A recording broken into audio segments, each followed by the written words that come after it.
संस्कारधानी जबलपुर में 24 फरवरी से आयोजित मां नर्मदा गौकुंभ में वर्ल्ड की प्रथम किन्नर महामंडलेश्वर और भागवत वक्ता हिमांगी सखी के दर्शनों के लिए उमड़ी भीड़ और जनसैलाब ने इस गौकुंभ में अपनी ही एक अलग पहचान बनाई है। इसी दौरान पुलिस ब्यूरोक्रेट्स न्यूज से महामंडलेश्वर हिमांगी सखी से खास बातचीत हम आपके लिए लेकर आए हैं।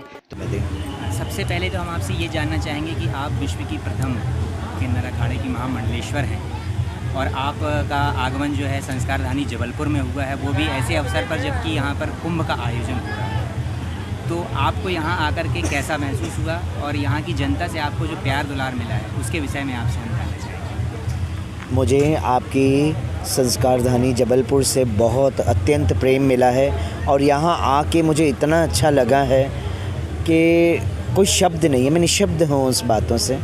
मैं क्या कहूँगी, ये प्रेम आप खुद देख रहे हैं कितना उमड़ के आ रहा है, सबके हृदय से जो प्रेम है। और इनके अंदर ये कुंभ में आए हैं, इन्होंने साबित किया है कि माँ नर्मदा के प्रति इनकी कितनी आस्था है, कितना प्रेम है।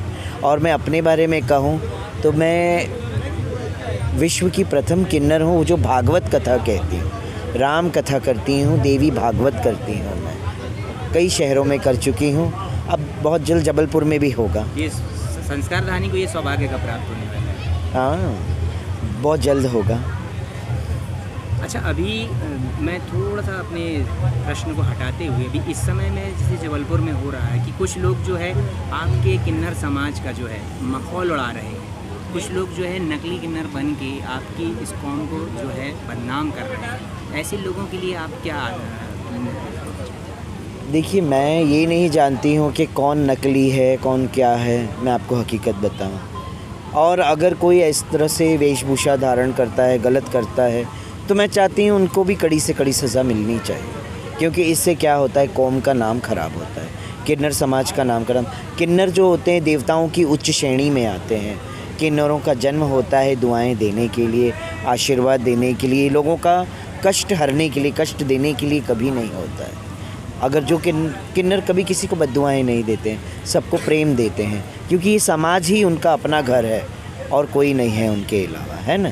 तो जहाँ तक अगर कोई ऐसे बहरूपिया अगर कोई गलत है तो मैं तो चाहती हूँ पुलिस प्रशासन उन्हें कड़ी से कड़ी सज़ा दे, कि आगे से वो एक को जो सज़ा दे ना, तो उसका डर हर एक के हृदय में रहे कि हम गलत करेंगे तो उसकी सज़ा हमें मिलेगी ही मिलेगी।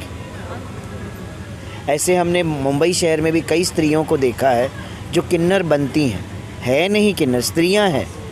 बीच रोड पे हमने देखा था, तो हमने पुलिस प्रशासन से बात करके उठवा दिया था, उनको अंदर डलवाया था हमने, क्योंकि स्त्रियां हैं, स्त्रियां की अपनी गरिमा होती है, मातृत्व होती है, वो माँ है।